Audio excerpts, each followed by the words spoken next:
Very good morning dear student. आज का हमारा जो टॉपिक है वह है कन्फॉर्मेशनल आइसोमेरिज्म या सरूपण समवेता, जिसके अंतर्गत हमने जो लास्ट क्लास थी उसके अंदर पढ़ा था इथेन का सरूपण। इथेन के सरूपण में हमने अलग अलग डिग्री, अलग अलग कौन पर उसके अलग अलग कन्फॉर्मर्स प्राप्त किए, उसके बाद में उसका एनर्जी प्रोफाइल्स प्राप्त किया था। उसी आधार पर आज पढ़ेंगे प्रोपेन तथा ब्यूटेन के कन्फॉर्मर्स। कहने का मतलब ये है कि जो ब्यूटेन या प्रोपेन है उसके अंदर किस प्रकार से कन्फॉर्मर्स बनेंगे, किस प्रकार से सरूपण समवेता वो प्रदर्शित करता है, उसके बारे में डिटेल से पढ़ेंगे। तो अपना जो अगला टॉपिक है वो है प्रोपेन के बारे में। सरूपण समवेता के अंदर सरूपण समवेता, जिसमें आज हम पढ़ेंगे प्रोपेन को लेकर। एथेन का फॉर्मूला क्या होता है जो हमने कल पढ़ा था? एथेन का फॉर्मूला होता है कार्बन कार्बन सिंगल बॉन्ड और प्रत्येक कार्बन पर कितने 3 हाइड्रोजन जुड़े हुए रहते हैं।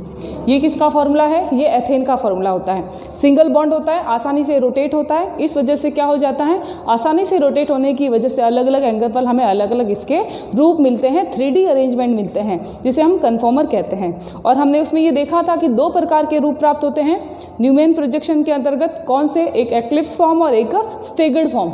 जो स्टेगर्ड फॉर्म होती है उसके अंतर्गत सारे ग्रुप्स जो होते हैं वो एक दूसरे से मैक्सिमम डिस्टेंस पर रहते हैं, अधिकतम दूरी पर रहते हैं। इस वजह से उनके अंदर रिपल्शन या प्रतिकर्षण कम होता है, एनर्जी जो होगी वो भी कम होगी, तो स्टेबिलिटी ज़्यादा होती है।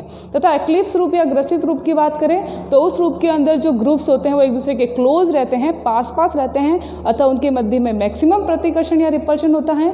रिपल्शन एनर्जी भी हाई होती है तो स्टेबिलिटी कम हो जाती है। तो दोनों की कंपेयर में staggered form is more stable then eclipse form. ठीक है, ये इसका समराइज रूप था।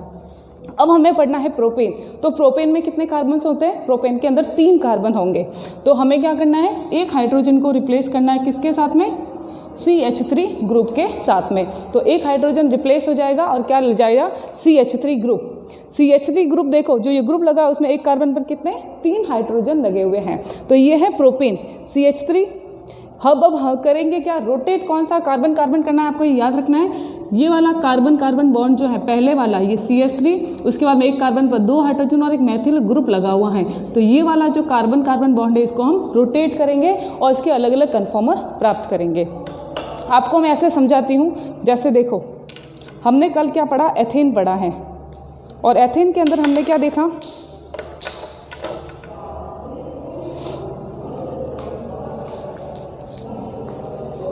जो एथेन है उसके अंतर्गत क्या था?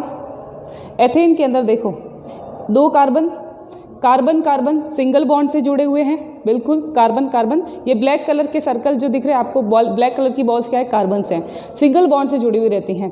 प्रत्येक कार्बन पर कितने हाइड्रोजन है? ब्लू कलर की बॉल हाइड्रोजन को शो कर रही है। तो 3-3 हाइड्रोजन, इधर भी 3-3 हाइड्रोजन। क्लियर? ये किसका स्ट्रक्चर है? ये एथेन का स्ट्रक्चर था। और हम क्या करते हैं, इसको एक को स्टेबल करके एक को रोटेट करते हैं। तो अलग अलग डिग्री पर 60 डिग्री का डिस्टेंस रखते हैं। तो 0, 60, 120, 180, 240, उसके बाद में 300, 360 पर अलग अलग एंगल्स पे अलग अलग कन्फॉर्मर प्राप्त होते हैं। ठीक है, हमें देखना है आज किसके बारे में? प्रोपेन्स के बारे में। तो प्रोपेन में मैंने क्या किया है, एक हाइड्रोजन को रिप्लेस किया है किसके साथ में? CH3 ग्रुप के साथ में। तो इधर भी मैं एक काम करती हूँ, एक हाइड्रोजन को रिप्लेस करते हैं। ये एक हाइड्रोजन है, इसको रिप्लेस करते हैं। तो देखो ये एक हाइड्रोजन जो है मैं इसको रिप्लेस कर रही हूँ किसके साथ में? CH3 ग्रुप के साथ में। ये है CH3 ग्रुप, जिसमें देखो अब आपके पास ये जो ब्लू बॉल्स हैं आप इसको कार्बन मानना। क्या है ये? ब्लू बॉल कार्बन है और 3 ये जो क्या ये हाइड्रोजन जुड़े हुए हैं। तो मैं इसको जोड़ देती हूँ यहाँ पे। तो अब ये क्या बन गया? ये बन गया प्रोपेन। एक कार्बन, दूसरा कार्बन, तीसरा कार्बन। पहले कार्बन पर 3 हाइड्रोजन जुड़े हुए, पहले कार्बन पर 3 हाइड्रोजन, दूसरे कार्बन पर 2 हाइड्रोजन और एक मैथिल ग्रुप। तो ये 2 हाइड्रोजन, ठीक है, और ये एक मैथिल ग्रुप। ये कार्बन, इस पे 3 CH3 ग्रुप, 3 हाइड्रोजन ग्रुप। तो ये कौन सा रूप बन गया? ये बन गया इसके प्रोपेन का रूप। अब हम क्या करेंगे, अलग अलग रोटेट करके देखते हैं। तो सबसे पहले इसका हम डायग्राम्स बनाते हैं, उसके बाद में इस पर आपको मैं बताती हूँ कैसे ये चेंज होगा। तो अब इसके देखते हैं कन्फॉर्मर्स प्रोपेन के, और हम कौन सा रूप देखते हैं? न्यूमैन प्रोजेक्शन के अंदर इसको शो करते हैं। तो इसके अंदर देखो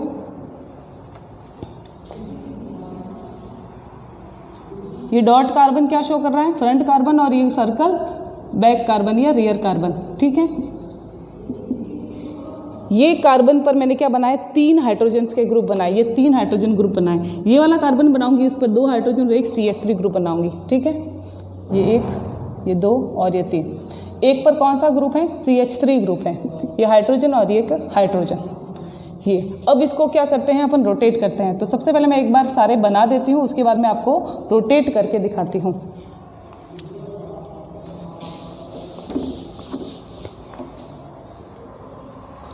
ये सेकंड नंबर,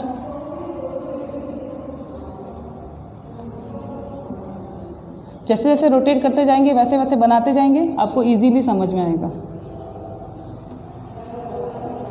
ये पहला वाला कार्बन है जिस पर कौन सा ग्रुप लगा हुआ है, हाइड्रोजन लगे हुए, इसको हम स्टेबल करेंगे। दूसरा जो कार्बन है उसको अपन रोटेट करेंगे।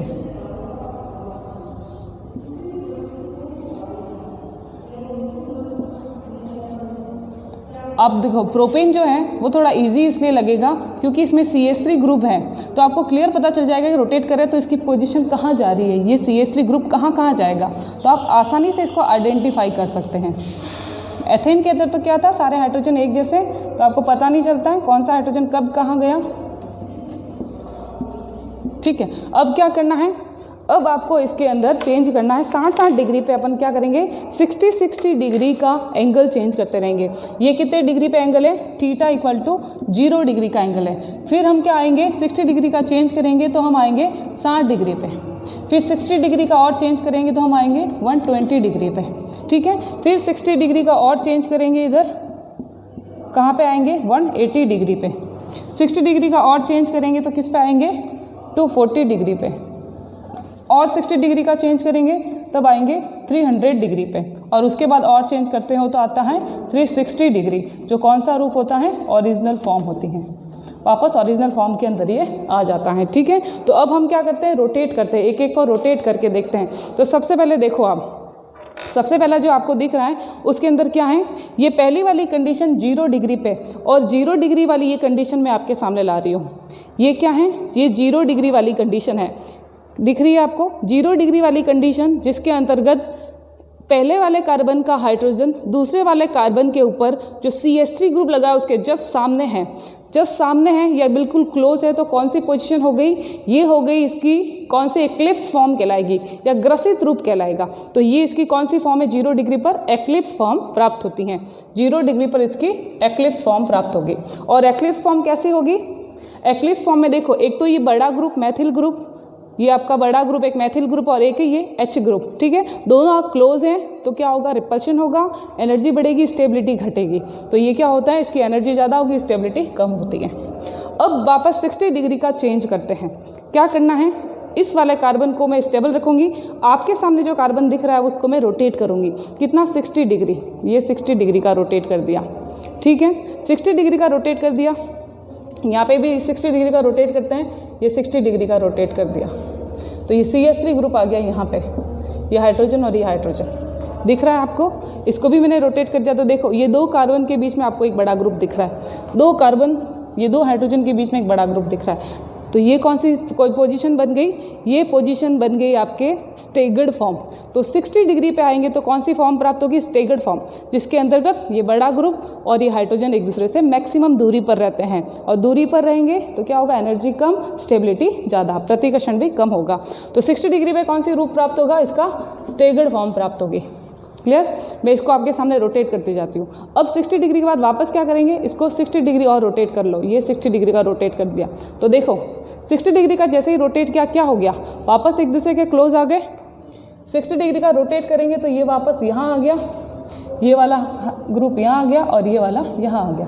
तो ये हाइड्रोजन, ये CH3 और ये H आपको इसके अंदर भी दिख रहा है। देखो यहाँ से अपन शुरू किया था, ये यहाँ पे आ गए CH3 ग्रुप और H, दोनों क्या एक दूसरे के क्लोज, इस तरह से देखें तो ये एक दूसरे के क्या आ गए, क्लोज आ गए। कौन सी फॉर्म बन गई, वापस एक्लिप्स फॉर्म बन गई, 120 पे एक्लिप्स फॉर्म।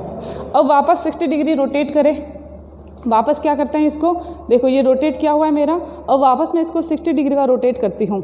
तो 60 डिग्री वापस रोटेट हो गया, तो कैसी फॉर्म बन गई, कैसी दिख रही है आपको, एक्लिप्स फॉर्म बन गई, ये सॉरी स्टेगर्ड फॉर्म बन गई। आप इसको ऐसे देखें,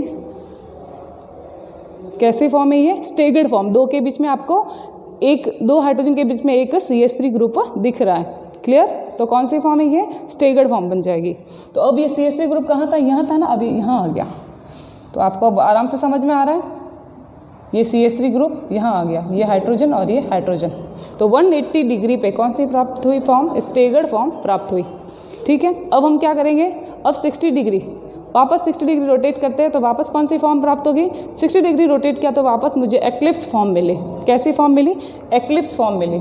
तो 60 डिग्री का रोटेट करती हूँ, देखो तो ये CH3 अब यहाँ आ गया, ये हाइड्रोजन यहाँ चला गया और ये हाइड्रोजन यहाँ आ गया। तो ये CH3 की पोजीशन देखो यहाँ पे है, कहाँ पे? इस हाइड्रोजन के पास में। इधर भी देखो जब मैंने रोटेट किया तो CH3 का ग्रुप और हाइड्रोजन ये बिल्कुल क्या आ गया? क्लोज आ गए। दिख रहे हैं आपको? बिल्कुल क्लोज आ गए, वापस एक्लिप्स फॉर्म प्राप्त हो गई। तो 240 पे एक्लिप्स फॉर्म वापस मिलेगी। अब क्या करें? वापस घुमाओ 60 डिग्री, वापस घुमाया 60 डिग्री, वापस कैसी फॉर्म प्राप्त हो गई? Staggered form. दो हाइड्रोजन के बीच में एक CH3 ग्रुप दिख रहा है, दिख रहा है? तो ये कौन सी वापस प्राप्त हो गई आपको? Staggered form. ये CH3 यहाँ, यह हाइड्रोजन यहाँ आ गया और ये हाइड्रोजन यहाँ आ गया। तो ये हाइड्रोजन और ये CH3 ग्रुप। ठीक है, अब क्या करें? ये कौन सी फॉर्म प्राप्त हो गई? स्टेगर्ड फॉर्म प्राप्त हो गई 300 पे। अब वापस में घुमाऊंगी तो वापस देखो मैं ओरिजिनल रूप पे आ गई। जहाँ से मैंने स्टार्ट किया था वापस में वहाँ गई, यहीं से स्टार्ट किया था यहाँ तक गए, वहाँ गए, पूरा घूम के देखो ये 0, उसके बाद में ये क्या था? 60, उसके बाद में वापस एक दूसरे के सामने क्या आ गया? 120। ठीक है, ये 120, उसके बाद में ये वापस कौन सी फॉर्म प्राप्त हो गई? 120 के बाद में 180, बिल्कुल बीच के अंदर, मतलब स्टेगर्ड फॉर्म। उसके बाद में वापस ये कौन सी फॉर्म प्राप्त हो गई? जब एक दूसरे के सामने सामने आ गए सब, तो ये फॉर्म प्राप्त हो गई आपको 180 के बाद में कौन सी? 240 के बाद में 300। तो ये देखो वापस घुमा रही हूँ, ये 300 दिख रहा है आपको? ये 300, दो के बीच में एक आ गया। उसके बाद में वापस चले 300 के बाद में ये 360, तो 360 पे वापस क्या रूप प्राप्त हो गया? ओरिजिनल रूप इसका प्राप्त हो गया। ठीक है, तो 360 ओरिजिनल रूप इसका प्राप्त होता है। तो ये है किसके? प्रोपेन के कन्फॉर्मेशन के बारे में। तो अब आप देख सकते हैं कि हमें 0 डिग्री पे, उसके बाद में 120 डिग्री पे और उसके बाद में 240 पे क्या प्राप्त हुई? Eclipse form. उसके बाद में 60 डिग्री पे, उसके बाद में 60 के बाद आप कहाँ देख रहे हैं? 60 के बाद में ये आपके 180 और 180 के बाद में 300 पे कौन सी फॉर्म प्राप्त हुई? स्टेगर्ड फॉर्म प्राप्त हुई। ठीक है, तो 3 कौन? 0, 120 और 240 पे एक्लिप्स फॉर्म, अनस्टेबल 60, 180 और 300 पे स्टेगर्ड फॉर्म या संतरित रूप जो स्टेबल फॉर्म होती हैं। ठीक है, स्थायी फॉर्म होती हैं। तो ये इसके अलग अलग रूप अलग अलग एंगल पे हमें प्राप्त हुए। बाकी बातें इसके अंदर भी सेम है कि इनके अंदर जो एनर्जी डिफरेंस होता है कन्फॉर्मर के बीच में, ये जो रूप आपको दिख रहे हैं ये क्या कहलाते हैं? इनको हम कन्फॉर्मर कहते हैं, कन्फॉर्मर या सरूपण कहा जाता है। और इनके बीच में जो एनर्जी डिफरेंस होता है वो कितना होता है? 3 से 8 किलो कैलोरी पर मोल। तो बहुत ही कम एनर्जी डिफरेंस होता है, लगभग 3 किलो कैलोरी तो होता है। इस वजह से इतना फास्ट चेंज होता है इसके अंदर कि इनको सेपरेट आउट नहीं किया सकता, उनको अलग नहीं किया जा सकता, विलगित नहीं किया जा सकता। ठीक है, तो इनको अलग हम नहीं कर सकते, बहुत ही फास्ट इसके अंदर चेंजेस होता है, बहुत फास्ट एक दूसरे के अंदर इंटरचेंज या अंत परिवर्तित होते रहते हैं। तो ये है किसके बारे में? प्रोपेन के स्वरूपण के बारे में। अब देखते हैं इसका एनर्जी प्रोफाइल। तो इसका एनर्जी प्रोफाइल ठीक वैसा ही है जैसा एथेन का हमने देखा है। तो हम इसका एनर्जी प्रोफाइल बनाते हैं। यह है इसका एनर्जी प्रोफाइल।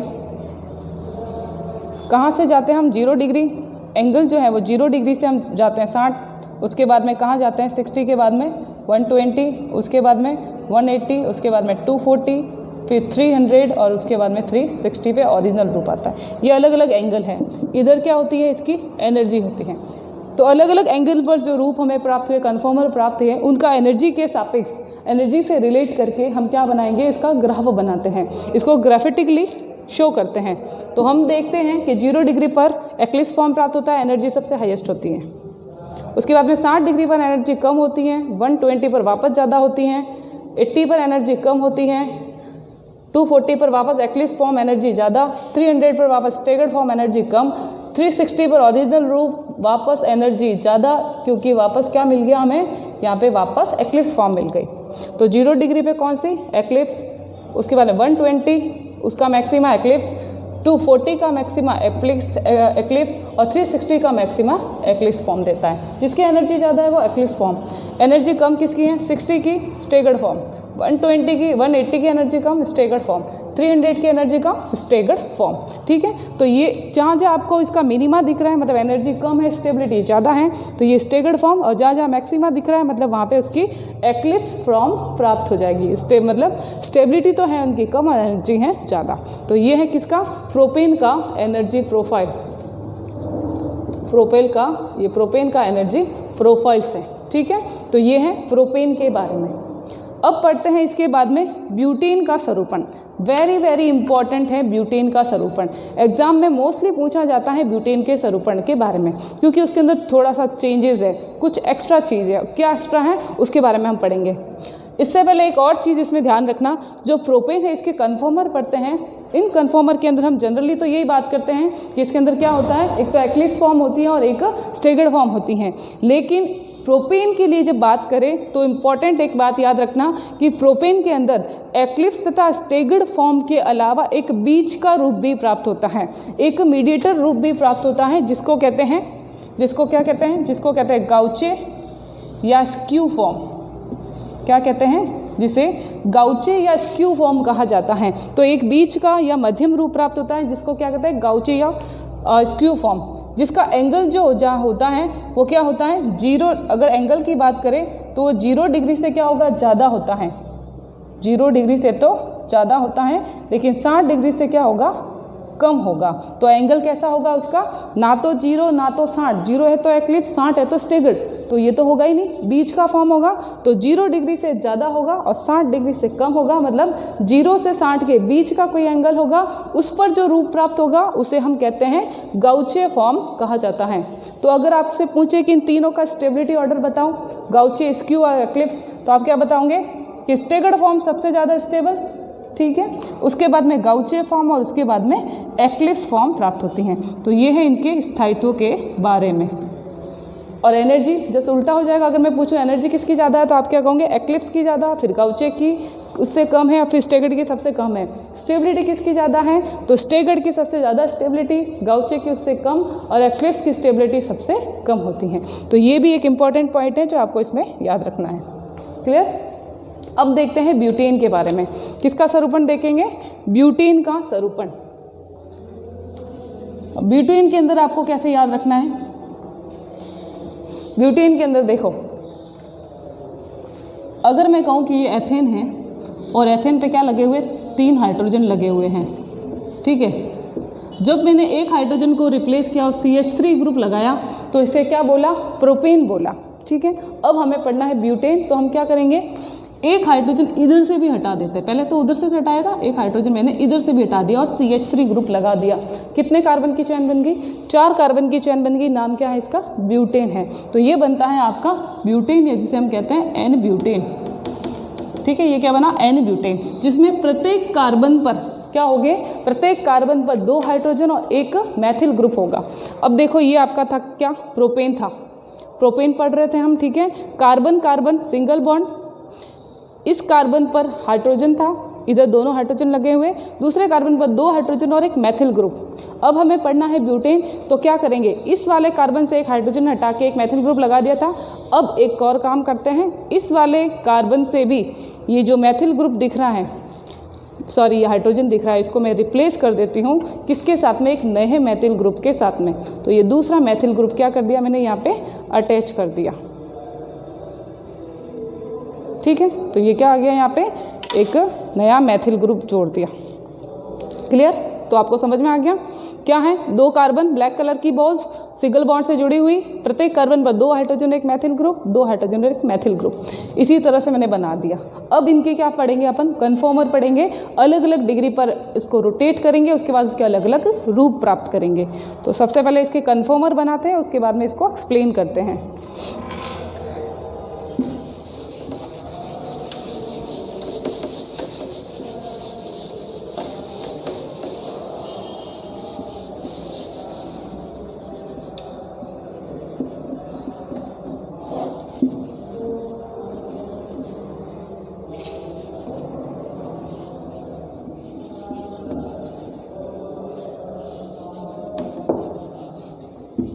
देखो ये समझने में और ज़्यादा आसानी है क्योंकि इसके अंदर दोनों कार्बन पर एक एक मैथिल ग्रुप हैं, तो आपको इजीली समझ में आता रहेगा कि ये मैथिल ग्रुप कहाँ पे घूम रहा है।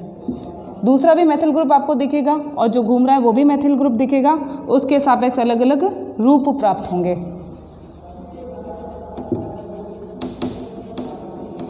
ठीक है, इसी को मैं यूज़ कर रही हूँ।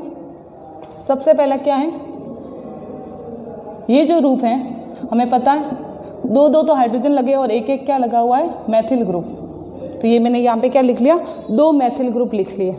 ये मैंने बना लिए 2 मैथिल ग्रुप। क्लियर, ये 2 मैथिल ग्रुप इसके ऊपर लगे हुए हैं। सबसे पहली जो कंडीशन प्राप्त होती है वो कौन सी है, 0 डिग्री एंगल वाली। डाइहेड्रल एंगल कितना होगा, 0 डिग्री का होगा, और 0 डिग्री का है मतलब कोई चेंजेस नहीं है। इट्स मीन फ्रंट वाला कार्बन और बैक वाला कार्बन दोनों क्या है, एक दूसरे के आमने सामने हैं। दूसरे के आमने सामने है तो दोनों ग्रुप जो हैं, ये बड़ा ग्रुप और ये बड़ा ग्रुप क्या दिख रहा है आपको, बिल्कुल एक दूसरे के फ्रंट में दिख रहा है। क्लियर, ये हाइड्रोजन हाइड्रोजन के सामने, ये हाइड्रोजन इस हाइड्रोजन के सामने, और ये मैथिल ग्रुप इस मैथिल ग्रुप के जस्ट सामने दिख रहा है। दोनों एक दूसरे को ओवरलैप कर रहे हैं, इस तरह की कंडीशन दिख रही है। तो ये कौन सी बनेगी, ये बनेगी इस 0 डिग्री के ऊपर कौन सा एंगल है, ये 0 डिग्री का एंगल। और 0 डिग्री के एंगल पे कौन सा रूप बनेगा, 0 डिग्री के एंगल पे एक्लिप्स फॉर्म बनता है। ठीक है, एक्लिप्स फॉर्म बनता है। उसके बाद हम क्या करेंगे, हम चलेंगे 60 डिग्री का रोटेट। एक को स्टेबल करके दूसरे को 60 डिग्री पे रोटेट करते हैं। ये 60 डिग्री पे मैंने इसको रोटेट कर दिया, तो आप क्या देख रहे हैं, आप ये देख रहे हैं कि ये मैथिल ग्रुप दूसरे मैथिल ग्रुप से दूर हो गया या ये इन दोनों के बीच में आ गया। कैसी कंडीशन बनेगी, ये घूम रहा है मैथिल ग्रुप, तो ये मैथिल ग्रुप यहाँ आ गया। 60 डिग्री का रोटेट किया तो ये CH3 ग्रुप यहाँ आ गया, ये यहाँ पे CH3 ग्रुप है, ये तो स्टेबल रहेगा, एक ही घूमेगा, ये इसके हाइड्रोजन जुड़े हुए हैं। ठीक है, कितने डिग्री पे, 60 डिग्री का एंगल है। और 60 डिग्री के एंगल पे आपको कौन सा रूप प्राप्त हुआ, 60 डिग्री के एंगल पे आपको स्टिग्ड फॉर्म प्राप्त हुई, सांतरित रूप प्राप्त हुआ। दोनों एक दूसरे से अधिकतम दूरी पर हैं, तो कौन सा कह सकते हैं कि स्टेबल फॉर्म होगी, तो ये स्टेगर्ड फॉर्म। अब इसमें क्या करेंगे, 60 डिग्री का और रोटेट करेंगे, 60 डिग्री का और रोटेट करेंगे। देखो अभी अपन कहाँ थे, यहाँ पे थे। ठीक है, अब मैं क्या कर रही हूँ, 60 डिग्री का ये बीच के अंदर था, 60 डिग्री का और रोटेट किया, ये 60 डिग्री का रोटेट किया तो क्या आ गया, देखो बिल्कुल सामने सामने, ये वाला ग्रुप इस ग्रुप के सामने, ये वाला ग्रुप इस ग्रुप के सामने। कैसी कंडीशन बन गई, वापस एक्लिप्स फॉर्म आपको दिख रही होगी। ये ग्रुप सामने, ये ग्रुप सामने, ये भी ग्रुप एक दूसरे के सामने आ गए, तो आपको 120 डिग्री पे वापस कौन सी प्राप्त हुई, एक्लिप्स फॉर्म प्राप्त हुई। मतलब ये CH3 ग्रुप कहाँ आ गया, अब यहाँ आ गया, ये CH3 ग्रुप, ये हाइड्रोजन यहाँ आ गया, यह हाइड्रोजन यहाँ, और यहाँ कौन सा ग्रुप लगा हुआ है, यहाँ CH3 ग्रुप ऑलरेडी लगा हुआ है। ठीक है, तो 120 डिग्री पे वापस कौन सी फॉर्म प्राप्त हुई, वापस आपको एक्लिप्स फॉर्म प्राप्त होगी, ग्रसित रूप प्राप्त हो गया। अब क्या करेंगे, 120 से अपन बढ़ते हैं 180 डिग्री पर। 180 डिग्री पर अपन जाएंगे, वापस इसको 60 डिग्री का रोटेट करेंगे, तो 60 डिग्री का मैंने रोटेट कर दिया।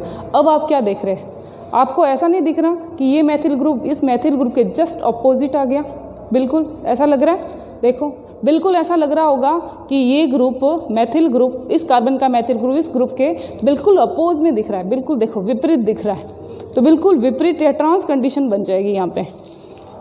ये मैथिल ग्रुप जो वहाँ घूम रहा था कहाँ आ गया, यहाँ पे, ये हाइड्रोजन यहाँ और ये हाइड्रोजन यहाँ। ठीक है, ये कौन सी डिग्री पे, 180 डिग्री पे।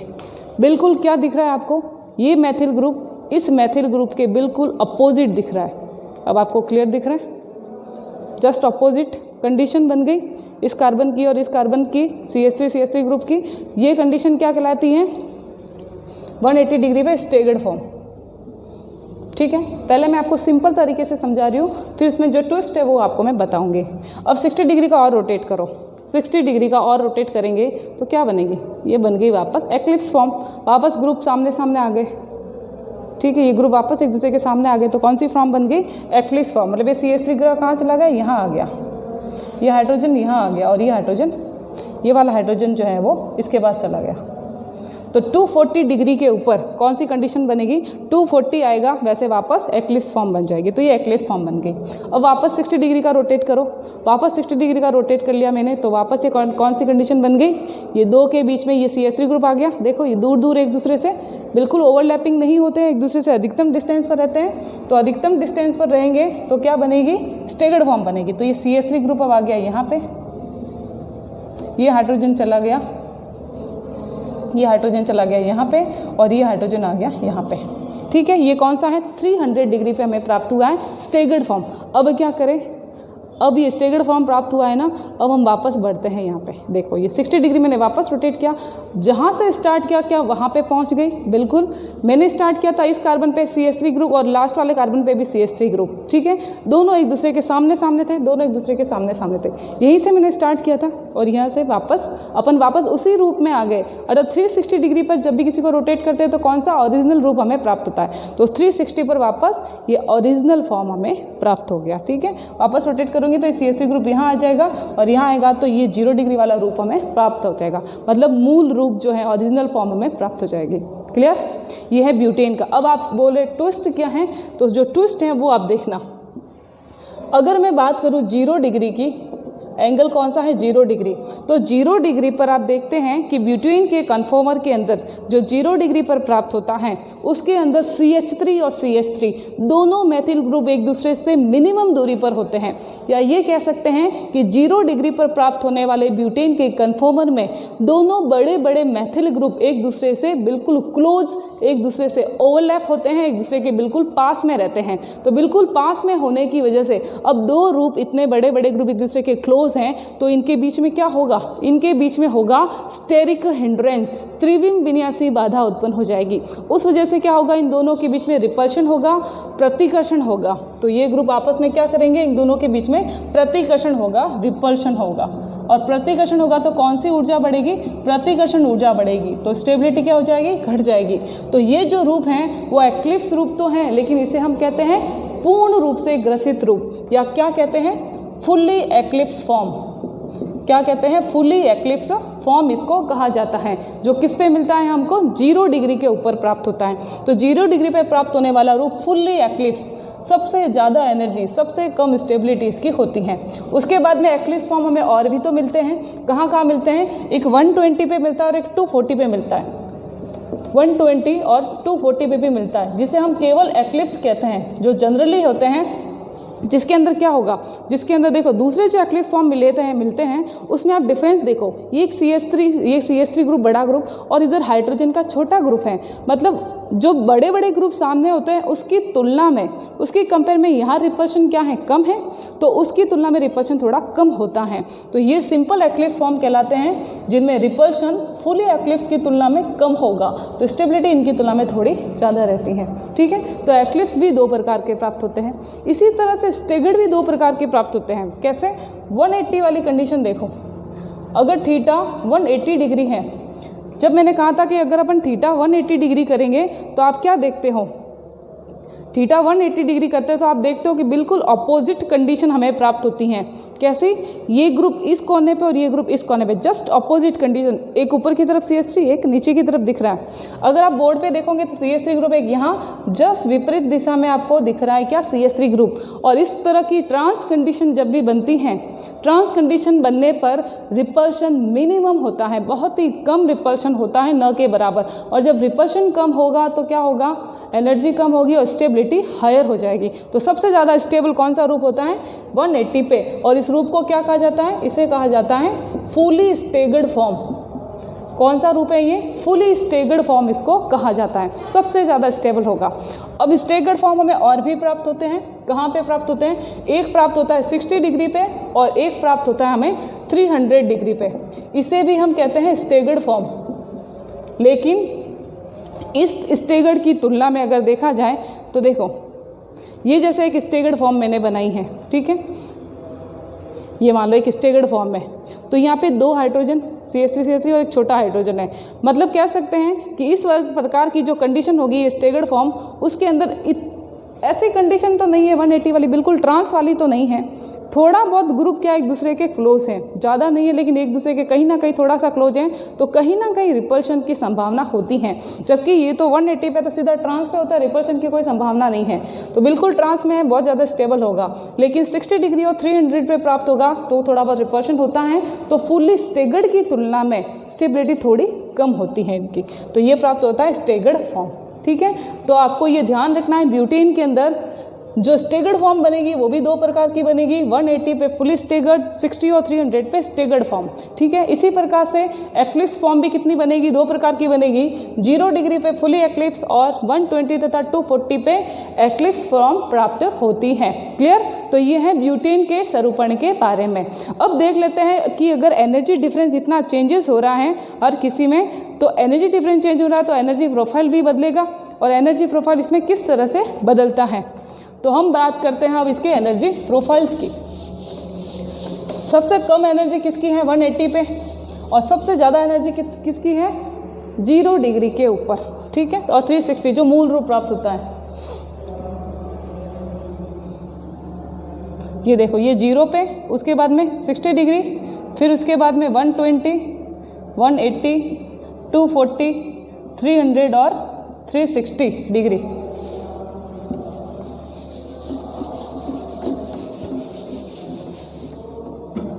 ये आपका लास्ट 360।